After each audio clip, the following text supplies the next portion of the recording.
Halo para pendengar, dimanapun kalian berada. Balik lagi di channel Geargestopper. Oke, dalam video kali ini gue akan kembali membahas tentang LN Kage no Tsukusa ni Narita Code volume yang 5. Dalam part sebelumnya, kita sudah mengetahui kalau ada sebuah rencana gila dari fraksi Zeta yang ingin membuat keberadaan Shadow itu abadi. Tapi, Alpha belum mengetahui rencana gila dari Zeta itu. Di sini, dia berkata kalau dia sangat percaya kepada Zeta. Jadi Alpha akan tetap mempercayakan semua permasalahan yang ada di Akademi Midgar kepada fraksi Zeta saja. Karena sekarang ini, Alpha dan yang lainnya juga sedang sibuk memperluas markas Shadow Garden sambil mendukung Rose untuk menjadi ratu baru dari kerajaan Oriana. Dalam part kali ini, panel cerita pun berpindah ke karakter Alexia. Sore hari itu, Alexia pun sedang berdiri di tengah halaman Akademi Midgar. Sambil memandangi matahari yang perlahan tenggelam, Alexia pun sedang merenungkan perkataan dari kakaknya, yaitu Iris. Kita tahu, Iris menolak untuk mempercayai keberadaan dari Ordo Diabolos dan menuduh Shadow Garden sebagai dalang di balik semua kekacauan di Midgar. Tentu saja, Alexia sangat tidak setuju dengan pemikiran dari kakaknya, apalagi dia juga sering sekali terlibat dalam rencana yang dijalankan oleh Ordo Diabolos. Terakhir saja, Alexia itu hampir diculik sama kepala perpustakaan yang menjadi kaki tangan dari Ordo Diabolos. Walaupun sudah menjelaskan panjang lebar, tidak ada yang percaya dengan ceritanya itu. Jadi, ia pun berkata dalam hatinya kalau sudah tidak ada orang dari kesatria Midgar lagi yang dapat dia percaya. Walaupun begitu, dia harus melakukan sesuatu untuk menyelesaikan masalah kali ini. Dia harus mendapatkan bukti kuat yang bisa membuat semua orang percaya kalau Ordo Diabolos lah yang menjadi dalang atas kekacauan di sini. Tapi Alexia pun langsung didorong jatuh dari belakang oleh seseorang. Orang itu pun berkata, kalau Alexia menghalangi perjalanannya, kalau tetap berdiri di tengah halaman seperti itu. Ternyata yang mendorong Alexia tadi adalah Claire. Nah, tak seperti biasanya, yang akan marah jika didorong seperti itu. Di sini, Alexia pun hanya bersikap biasa dan tanya perjalanan apa yang dimaksudkan sama Claire ini. Tapi Claire tidak menjawab pertanyaan dari Alexia itu. Dia hanya memperhatikan Alexia sejenak dan menyadari kalau Alexia itu sedang bingung. Jadi Claire pun mulai bertanya balik nih, apa yang Alexia pikirkan? Mendengarkan hal itu, Alexia pun berkata dengan pelan kalau dia sangat memikirkan masa depan. Mendengarkan jawaban Alexia yang terkesan ngawang-ngawang, Claire pun berkata kalau begitu, mereka sedang memikirkan hal yang sama. Ia melanjutkan, kalau mereka memerlukan seseorang untuk memecahkan kasus yang terkunci di balik layar, dan sekarang ini dia sedang berjuang untuk melakukannya. Sebagai orang terpilih, dia akan melindungi dunia ini dan Sid. Sambil mengatakan hal itu, Claire pun mengangkat tangannya yang sudah terukir lingkaran sihir. Tentu aja Alexia pun bingung dengan apa yang coba dikatakan sama Claire. Tapi Claire pun langsung menarik Alexia untuk ikut bersamanya karena mereka punya tujuan yang sama. Di sini anehnya Alexia juga nampak nurut aja sama Claire. Mungkin karena Alexia juga sudah bingung harus percaya sama siapa. Jadi dia nggak mau kehilangan ikatannya dengan Claire. Namun, pada saat itu, Alexia pun tanya sama Claire, kalau mereka itu mau kemana?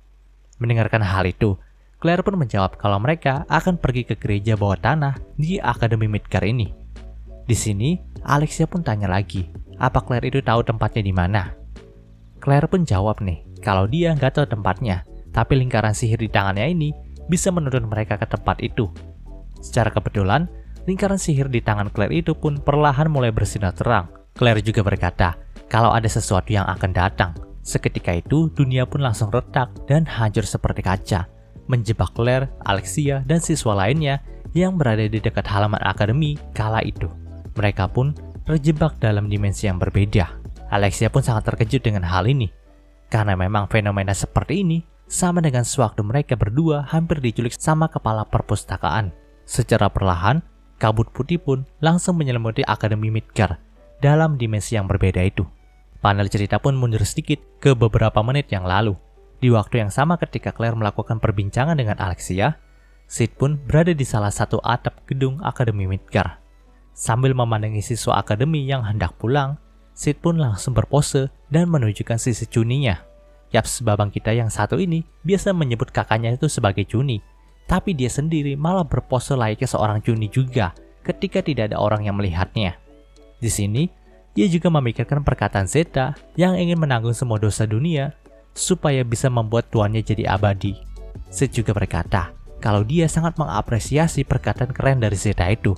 Ya, perkataan Zeta itu bukannya dianggap serius, malah dianggap cuni-cunian sama Sid.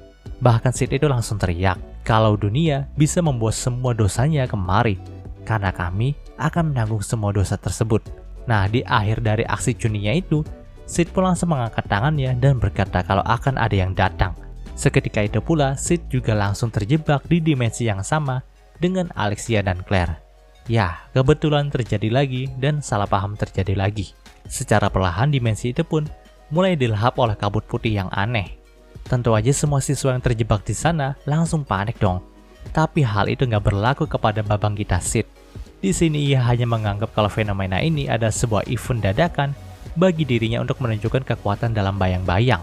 Ia pun segera masuk ke kerumunan siswa yang sedang panik itu. Panel cerita pun berpindah ke dalam akademi, tempat di mana ruang belajar pribadi berada. Saat itu, Sid pun sedang berada di lorong dekat sana, karena dia telah mendengar suara yang aneh. Dan pada saat ia memeriksa beberapa ruangan yang ada di sana, ia pun menemukan seorang siswa laki-laki yang sedang mengerang sambil memegangi lehernya. Dia adalah teman sekelas Sid yang bernama Suzuki Hope. Ya, dari namanya saja kita tahu kalau Suzuki memiliki ikatan saudara dengan Christina, teman sekelasnya Sid, yang pernah Sid contekin jawabannya pas waktu kuis dadakan beberapa part yang lalu. Sid pun menjelaskan, walaupun sama-sama berasal dari keluarga bangsawan Duke Hope, baik Christina dan Suzuki merupakan kerabat jauh yang memiliki hubungan kurang akrab. Pasalnya, Suzuki lahir di keluarga cabang, sedangkan Christina lahir di keluarga utama. Selain itu, nampaknya Sid juga sedikit menghormati keberadaan dari Suzuki ini. Pasalnya Sid berkata kalau aura mob yang dikeluarkan sama Suzuki dalam kelas sangatlah kuat. Namun di sini, Suzuki nampak sangat panik, dan ada sebuah kalung aneh yang berbunyi bip terpasang di lehernya. Suzuki juga berkata kepada Sid untuk membantunya dalam melepas kalung ini. Suzuki merasa kalau dia akan terkena masalah kalau tetap memakai kalung ini. Secara kebetulan, Sid juga merasakan hal yang sama. Tapi saat Sid ingin melepaskan kalung itu, terdapat sebuah angka 0 yang menempel di kalung Suzuki. Dan seketika itu pula, bunyi bip pada kalung Suzuki pun langsung berubah menjadi panjang. Lalu kepalanya pun langsung terpenggal karena ledakan dari kalung itu. Kepala Suzuki pun menggelinding ke sekitaran Sid, dan kedua mata mereka pun saling bertemu. Mata Suzuki memancarkan aura dendam kesumat saat menatap matanya Sid. Itu artinya Suzuki itu udah dendam banget karena nggak ditolong sama Babangita Sid. Padahal ya Sid juga nggak salah sih, karena dia cuman telat beberapa detik aja nolongnya. Tapi dia udah punya niat baik kok buat nolongin gitu. Namun ya, walaupun udah begitu, Babangita Sid itu nggak terlalu peduli, bahkan dengan kematian dari orang yang sedikit dihormatinya. Nah di sini, Sid pun hanya bisa mengepalkan tangannya dan berdoa untuk aura Suzuki. Sid juga heran nih, kenapa kalung Suzuki itu bisa meledak. Dan setelah diselidiki, Sid pun tahu kalau kalung itu bisa menyerap mana seseorang, dan ketika mana orang itu habis, kalungnya pun secara otomatis bisa meledak dan menghancurkan leher dari pemakainya. Sid tahu kalau Suzuki punya tingkat mana yang rendah, maka dari itulah dia bisa tewas dengan cepat dalam event ini. Nah, jika diperhatikan baik-baik, ternyata dalam leher Sid juga terpasang kalung yang sama dengan Suzuki. Tapi, angka dalam kalung itu menunjukkan angka 99999 dan bisa dibilang kalung itu rusak. Ya, karena walaupun mana Sid itu tersedot secara perlahan, namun mana yang tersedot itu lebih sedikit dibandingkan kekuatan pemulihan mana yang dimiliki sama Sid. Jadi pantas aja angka dalam kalungnya Sid itu nggak pernah berkurang sama sekali. Seketika itu, Sid pun langsung terpikirkan sebuah ide untuk menjadi bagian dalam event yang disebutnya sebagai kalung pembunuh ini. Bahkan dia juga memanfaatkan kematian dari Suzuki untuk bisa menyamar sebagai Suzuki lalu membaur dengan siswa yang lain. Sid merasa jika seorang penguasa bayang-bayang yang menyamar menjadi siswa yang sudah tewas dan membaur untuk membantu secara diam-diam akan sangat terlihat keren bagi dirinya. Jadi ia pun langsung menggunakan slime untuk menyamakan mukanya dengan muka Suzuki, lalu menyetel mananya agar angka di kalungnya itu menjadi 600 saja. Kemudian Sid pun pergi dari sana dengan muka yang sangat senang nih. Ia pun langsung menuju auditorium untuk membaur bersama siswa lainnya yang sedang berlindung di sana. Panel cerita pun berpindah ke auditorium Akademi Midgar. Saat itu Claire, Alexia, Nina, Isaac, dan para siswa Midgar lainnya sudah berkumpul di sana. Mereka pun sudah tahu garis besar dalam keadaannya. di mana leher mereka sudah terpasang kalung penghisap mana yang bisa meledakkan leher mereka. Dan di sini dalam kalung Claire sudah tertulis angka 1917, sedangkan Alexia tersisa 1303. Mereka semua pun panik karena tadinya mereka hanya ingin pulang ke asrama. Tapi kenapa mereka itu malah terjebak dalam permainan kalung pembunuh ini? Bahkan di antara mereka sudah ada beberapa siswa yang lehernya terpenggal. Jadi Alexia pun menegaskan, jangan sampai mana mereka berkurang secara cuma-cuma. Alexia juga melanjutkan, kalau dia akan memikirkan jalan keluar dari game kematian ini. Namun tetap saja perkataan Alexia itu tidak bisa menenangkan semua siswa yang ada di sana. Sementara itu, Claire juga nampak khawatir dengan keadaan dari Sydney. Jadi ia pun tanya ke Nina, apakah dia itu melihat Sid. Mendengarkan pertanyaan itu, Nina pun menjawab, kalau nampaknya Sid itu udah pulang ke asrama dari tadi. Jadi seharusnya dia tidak mungkin terjebak dalam game kematian ini. Tentu aja, Claire pun langsung lega mendengarnya. Setelah itu, mereka pun kembali berdiskusi untuk melepaskan diri dari jeratan kalung kematian ini. Saat diskusi itu berlangsung, perkataan tak terduga pun muncul dari mulut Isaac, di mana Isaac mengira kalau semua ini adalah ulah dari Shadow Garden. Ia mendapatkan informasi dari ayahnya yang bekerja sebagai kesatria Midgar, kalau Shadow Garden lah yang membuat sejumlah kekacauan dalam kerajaan Midgar ini. Terakhir mereka juga mencoba untuk membajak akademi ini. Mendengarkan hal itu, Alexia pun langsung menghentikan perkataan dari Isaac, karena menurutnya perkataan Isaac itu hanya akan menambah kepanikan saja. Lagi pula, yang harus mereka lakukan sekarang ini adalah melepaskan diri dari jeratan kalung kematian dan pergi sejauh mungkin dari sini. Tapi nampaknya, perkataan Isaac tadi sudah memperparah mental para siswa yang ada di sana. Banyak dari mereka yang sudah pasrah, dan ada beberapa dari mereka yang berteriak histeris kalau mereka gak mau mati di sini.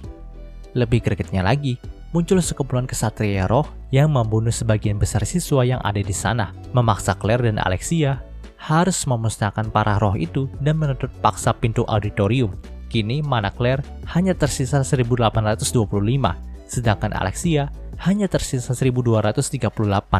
Itu artinya mereka juga gak punya banyak waktu lagi untuk bertarung dengan para roh kesatria tadi. Namun saat itu ada sebuah suara yang mengatakan kalau dia punya rencana untuk keluar dari situasi mengerikan ini.